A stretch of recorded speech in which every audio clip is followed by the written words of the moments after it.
All right, folks, next up is the public recognition.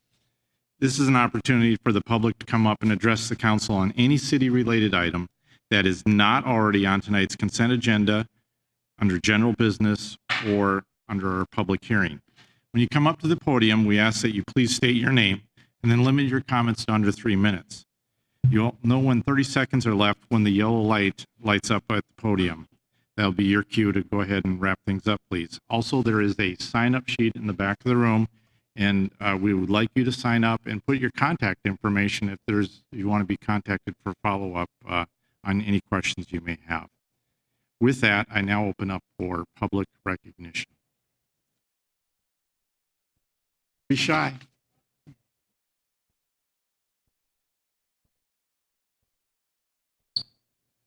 Thank you for this opportunity, City Council and the Mayor's office as well.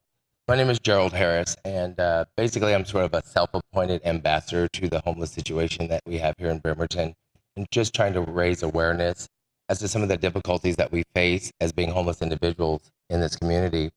A lot of people don't understand that we are vulnerable. Myself, 6'5", 245-pound male, was actually assaulted in the woods at the encampment.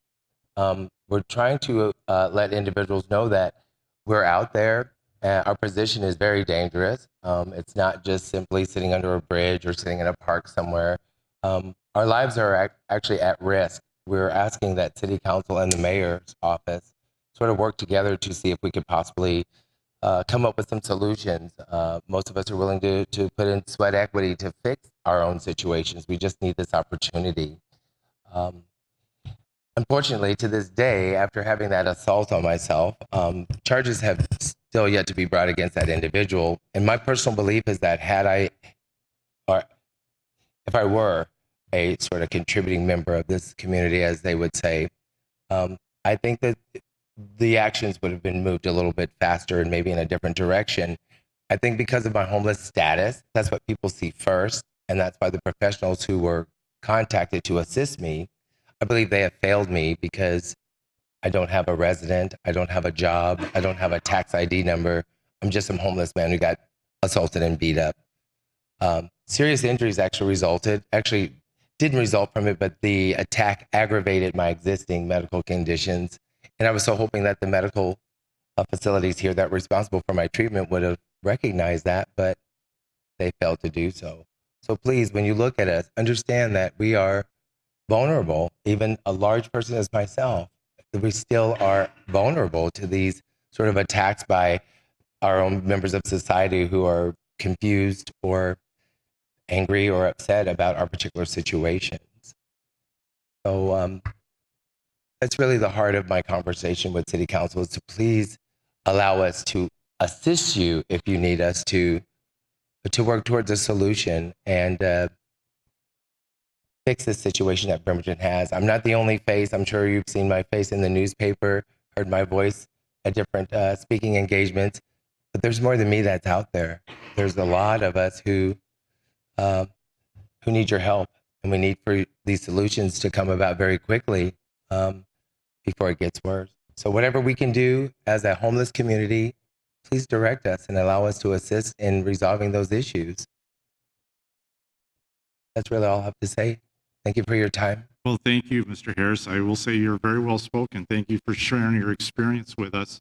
And I understand you're homeless. Do you have any kind of contact information, email address? Do you have an internet access or a phone number? And if you do, could you please put it in the back of the sign-up sheet so the city can get back to you? Yes, sir. I have definitely filled out my contact information and looking for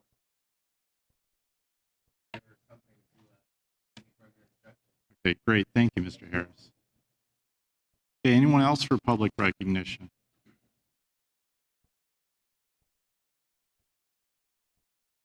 Much more better spoken than I am. So, my name's, thank you, City Council and Mayor Greg Wheeler.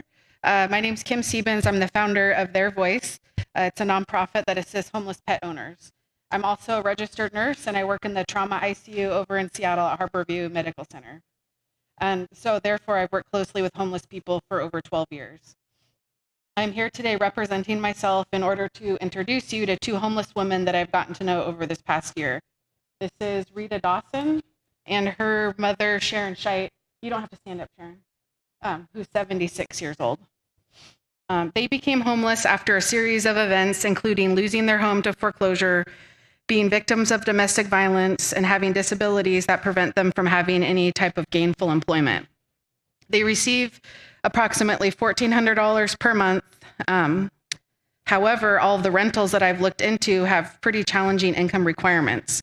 They have to prove that they make 2 to 3 times the monthly rent everywhere. And they're always about $200 shy of meeting that requirement. Also, Section 8 housing has an 8-year waiting list. And when an apartment does open up, it's immediately filled up with that waiting list. As you can imagine, it's very sad to visit these ladies in a van, watching their health and emotional state deteriorate. While watching them struggle to live, I have also seen them being taken advantage of by other homeless people who are known predators. I assisted the Bremerton police to catch one of these people who ended up being a fugitive, and she was sent to Arizona to face her felony charges there. It is still difficult to go home at night and think about them being in an unsafe environment like this downtown. I have contacted all of the local agencies who assist homeless people. However, I'm continuously told that housing can't be provided that doesn't exist here. Recently, I was called to check on Sharon, and when I got there, she was completely unresponsive. I called 911, and the paramedic thought that she was faking it. As an experienced registered nurse, I knew she was not acting at all, but I find that many people judge them harshly without knowing the full story. She was taken to the hospital. She had a severe UTI, a really high sodium level, which is from dehydration, I'm assuming, which caused the altered mental state. I told the hospital that I would need to be involved with her discharge in order to help figure out long-term placement, because I know her insurance would cover it. But then they discharged her to the street, and when I called to follow up, they were confused why she was discharged because she requires 24-hour care, per their notes. Perhaps you guys could look into an anti-dumping ordinance to help prevent inappropriate discharges like this. And this is the 3rd discharge this month that I'm concerned about in the homeless community.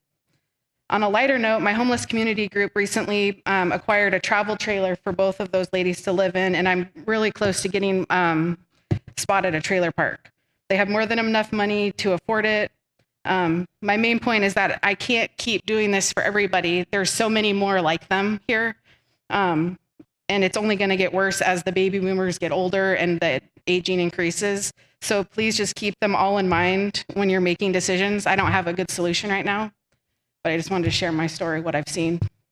Okay, thank you, Ms. Stevens. Yep, sorry I went over.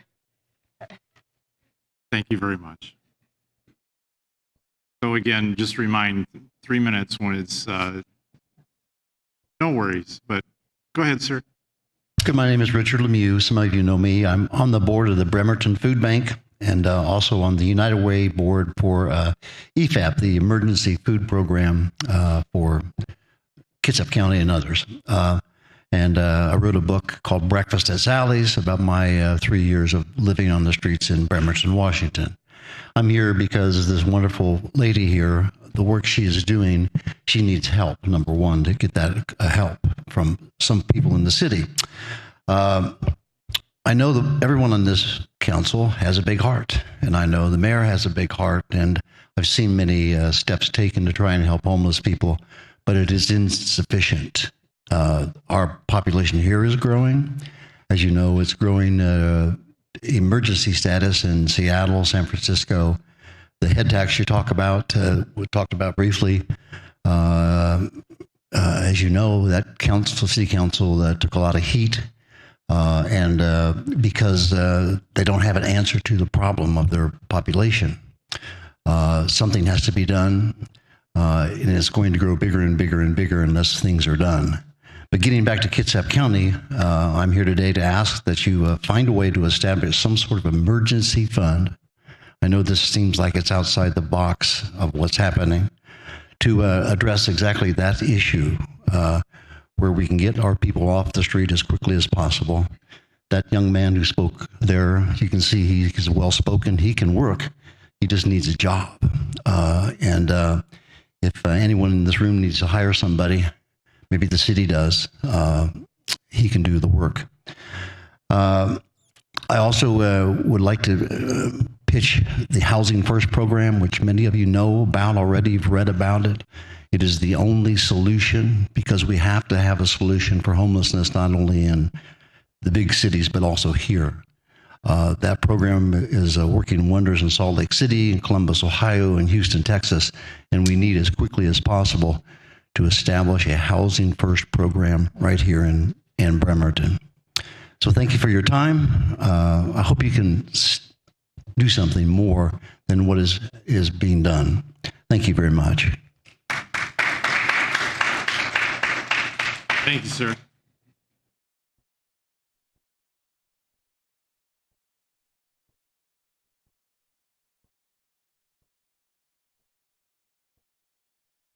Good evening. I'm reminded that you should always be careful who you follow in speaking. It's very difficult to follow such eloquent and heartfelt speeches. Thank you, members of the council, for this opportunity to speak this evening. My name is Greg Browngates, and I'm a relative newcomer to Bremerton. I moved here in October 2016 after a 20-year adventure in Alaska, working among Alaska Native tribes throughout the state. Bremerton and Kitsap County have been a long-time goal for my wife and I. My wife grew up in this region, and we're delighted to be back here. I wanted to take the opportunity to join my voice to the others here tonight to speak about the need to step up our efforts in solving the problems associated with our homeless neighbors. In recent months, I realized that I had personally started to see these neighbors more as background and wallpaper than as human beings.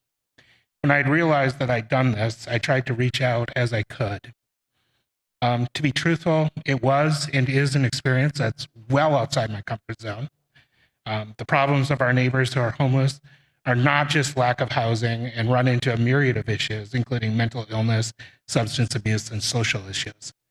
What I found is that my homeless neighbors were not mere background or wallpaper, but people with many gifts and many challenges. I've met men and women who are striving to overcome their problems, people who have found themselves falling into a life that they never envisioned for themselves, and citizens who have given an opportunity would make our community an even better place. My ask for you tonight is, as leaders and citizens of our community, is to work towards viewing our homeless neighbors as citizens of that community. It's my hope that we can step up the efforts to make our homeless citizens integrate into that community, to end the plague of homeless, and to make sure that everyone has a place to live and a purpose for being. The future of Bremerton relies on its past, the inviting and beautiful community that draws so many of us here. As more and more of our neighbors are homeless, we lose part of that magic and become a little less inviting. I hope that we stand ready to help solve the problems associated with homelessness, and you can see that you have a group here who's ready to stand with you in solving those problems. Thanks for your time and your dedication towards moving towards solutions for this problem. Thank you, sir.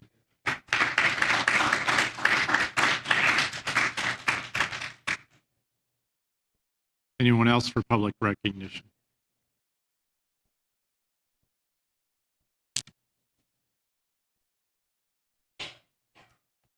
Oh, good evening. Hello, good evening, fellow councilmen and council ladies, and also Mr. Wheeler, Mayor Wheeler. I'm here. Good evening. I'm here, Regina Adamson, with the Kitsap Public Market. I'm also a liaison and advocate for the Kitsap low-income and homeless community. In the past, I've addressed the council before requesting the city's 10-year plans and have yet to receive a response. I was wondering, who do I contact for that? Adamson, the 10-year plan for what? Just the plans for the city's goals and projects, what the funding will be going into. Okay, we'll have to have a discussion after the council meeting. Perfect, thank you. And then I'm here this evening on behalf of the homeless community, which is growing by the day. I used to be homeless in Kitsap as a teenager myself. And according to the current facts, those whose annual household income totals approximately $45,000 or less are an actual range of poverty level due to the rise of the cost of living heading into the future. And with the influx of out-of-towners seeking a more livable community, the cost of rentals and homes have gone up approximately $200 a unit within the last couple years. I'm joined this evening with two ladies, a senior citizen who was told she wasn't qualified for services, almost became homeless at 70 years old, and her granddaughter who is currently homeless. Many have an income but can't afford a place. Out-of-towners are utilizing local homeless resources. It's a refugee crisis with the funding, with the housing going up in Seattle, it then pushes them over to here. The current situation is only going to increase over time. I'm proposing a labor-ready shelter which will solve both the homeless and job availability issue. I have information on that if you're interested, and I'm also with the Resiliency Project. If you're not familiar, our goal is to try to create a sustainable Kitsap County to where housing and food and the basic needs are met with that. I ask again that someone reach out to me to get this started, as it takes time to complete such a project as this. I do have more info. This issue needs addressing immediately. The only way I can describe it is the ship is half filled with water. It's time to stop putting time and money and energy into what color to paint it and start bailing the water out and plugging the holes. You can contact me at building.with.u@gmail.com. Thank you for your time. Thank you, Ms. Adamson.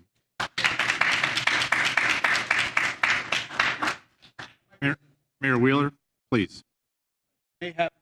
I may have an answer to one of your questions. The county just adopted their 1-year plan that falls under the 5-year plan that all of our jurisdictions have to follow. So it includes housing for the homeless and other low barrier shelters and low income housing.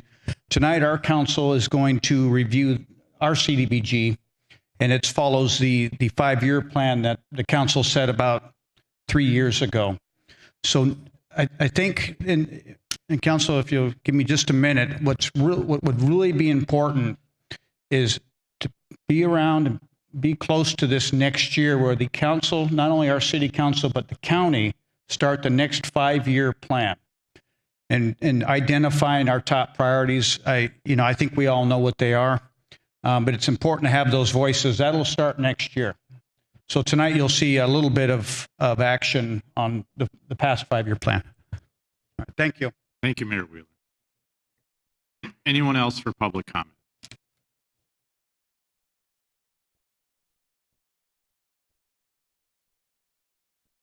Terry Fessner. I didn't write it up tonight, but I'm going to write it up for the next time, because ex-Mayor Kerry Bozeman said it's a great story, but it's how I helped Bobby get off the streets recently by just helping him cut through the red tape, and he's no longer homeless. So that now makes 8 people that I've helped. So now I'm going to go into what I intend to talk about tonight. The homeless man who robbed my commercial building on 22nd of December 2017 was located by me on 1st January of 2018. I called 911, and the Bremerton Police Department responded to the call.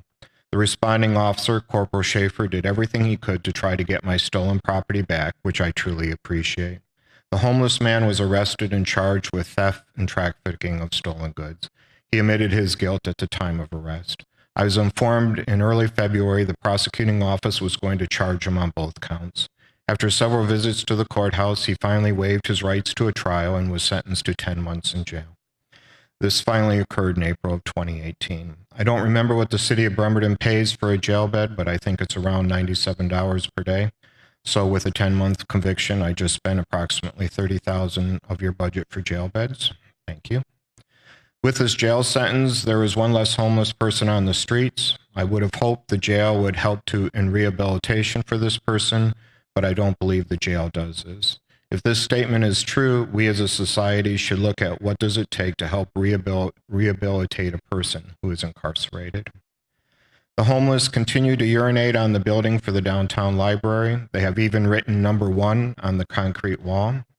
The particular spot now has massive black flies hovering over the urine-saturated soil. It is conceivable that many of the homeless may use drugs, and residue of the illegal drugs are probably in the urine and thus now in the soil. I don't know what to do on this issue, but it is not sanitary. The smell is terrible, and regardless of what I do, it continues to happen. I guess I need help from the city of Bremerton, as you own the downtown library property and have a lease with the Kitsap Regional Library. Also on the library property, the flower pot is no longer draining, so now it is full of water and has killed the bleeding heart plant. I've mentioned it to several city workers who were doing things at the library, but I guess I didn't contact the right person. The standing water will, of course, allow mosquitoes to be born, which will create other problems, as I believe some of the homeless are actually taking a whiz in the flower pot. The standing water is totally disgusting. The other day, there were 2 empty beer cans in the flower pot floating around. I refused to pick them up and throw them away. I would use the Bremerton One app, but I can't afford a smartphone, so I'm still in the dinosaur mode with a flip phone and report it via phone or other means. Thank you for your time. Thank you, Mr. Pesner. Anyone else for public comment?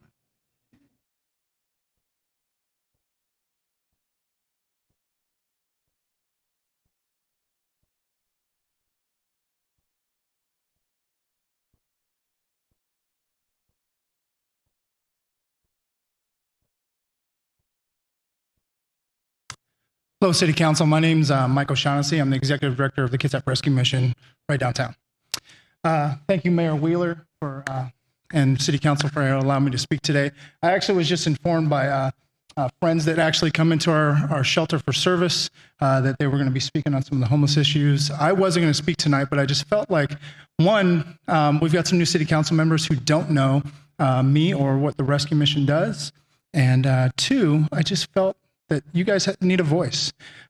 This is a very small amount of people that we even see on a daily basis. Our day room sees over 190 people every day comes into our for services such as case management, veteran advocacy, haircuts, just a place to actually get out of the weather. See, because on the front street on 6th Street, they're told by Bremerton PD they can't be out front, they can't be lining up because citizens don't want to see the homeless out on 6th Street.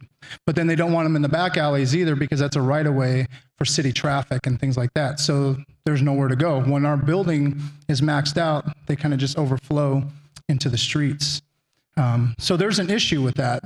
We're in the middle of construction. We're in the middle of remodel of a $3.6 million facility, which will grow the services, which will grow the area that we can use, which will also add from 25 beds to 45 beds a night downstairs in emergency shelter and 50 beds upstairs for a 2-year-long discipleship program that they can work through the barriers and start addressing some of those things.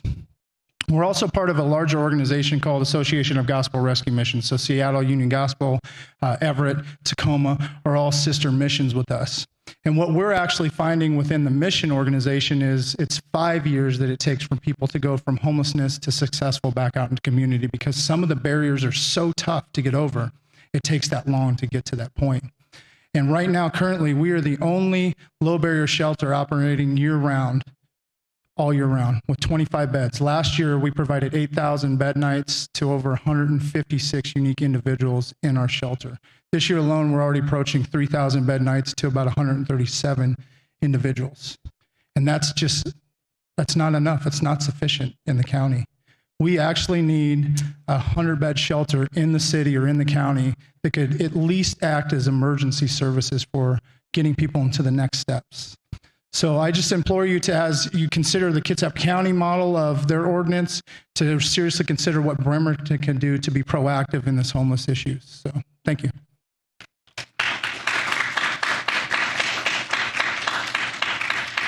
Thank you, Mr. Chauncey. Anyone else for public recognition?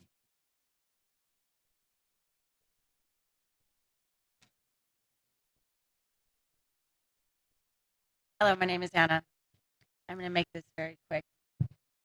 I believe in positive, and we need to bring some positive into this room. So I would love it if each one of you could write your name legibly on this paper so I know who I'm speaking to next time I come back. Is that all right? Anna. Or you can give me the name and I can write it down myself, because it's always nice to have introductions so that we know exactly Sure, who Anna. First of all, I don't want to interject. Have an open dialogue. It's really for public comment, but you can see our names up here, can you not? No, actually, I can't. I don't have my glasses. Okay. Do you have any contact information?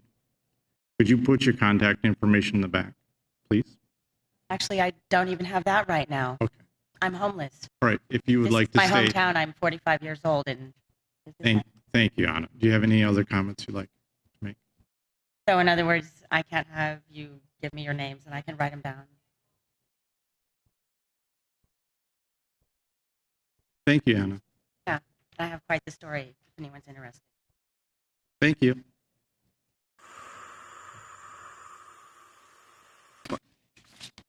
Thank you. So for my report, I would like to talk about our public recognition process. I know it can be frustrating for our fellow council members here to listen to the public and not be given an opportunity to respond to some of the questions. That's just the way it's designed. We treasure the public's comments. We do this on purpose by putting the public recognition before city council business. We want to hear from the public. However, I think most people realize that if we actively engage with the public, it could get carried away real quick. And so that's the opportunity for council members during their council member reports to provide any type of feedback. I understand it's not a perfect situation, but I just want to mention that we do treasure the public comments, and that's why we put it forward in the agenda the way we do. As far as, so now is my opportunity to talk about what many of the members of the community brought up this evening during public comment, and that's addressing homelessness issues. I just wanted to let the public know, hopefully you're aware of this, but one of our council goals is increasing affordable housing. It's a specific goal, and the council is actively working on that, specifically the Public Safety Parks Committee. We also have a member of this council that works for Habitat for Humanity. We have another one with close ties to other nonprofit organizations dealing with this issue. This council is actively engaged in addressing homelessness. Just recently, I sent the council an article that I would like to discuss at the next study session about what the city of Eugene is doing, and it was brought up in an MSRC article. And then hopefully, if the council gives me approval, bring it up with the county, perhaps at the KRCC meeting that I'm attending at the end of the month. The point is that we're working on this issue. It's frustrating, I understand that, but also realize that it doesn't fall completely on the city of Bremerton's shoulders. Just because we're the open avenue for you to come here to speak, we can't bear the entire burden. It really requires, in my perspective, now I'm just talking as an individual council member, not for the entire council, but it really requires a regional approach, at least at the Kitsap County level, not only dealing with other governments and the county and the cities, but also with coordinated effort with nonprofits and faith-based organizations. That's got to be the start. I know Mayor Wheeler also has a task force that's working on it, and hopefully the council and Mayor Wheeler will dovetail on these plans going forward. I'm just going on and on, just to let you know, this is on our minds, and we're considering it, and we're working on it. And it's just frustrating. I don't want to have this open dialogue back and forth. We do have council business to address. The other thing to leave on a positive note is that I plan on attending the Armed Forces Parade. I plan on having eggs served by Councilmember Huddy over medium, please. And I will look forward to watching my son attend the parade, participate in the parade as a Boy Scout. So hope to see you all there. Looks like the weather's going to be great. I've been to many Armed Forces Day parade and been soaked. I don't see any rain in sight. Now I probably jinxed it. You're all saying I jinxed it. So let's hope for good weather, and I'll see you there. With that, this meeting's adjourned.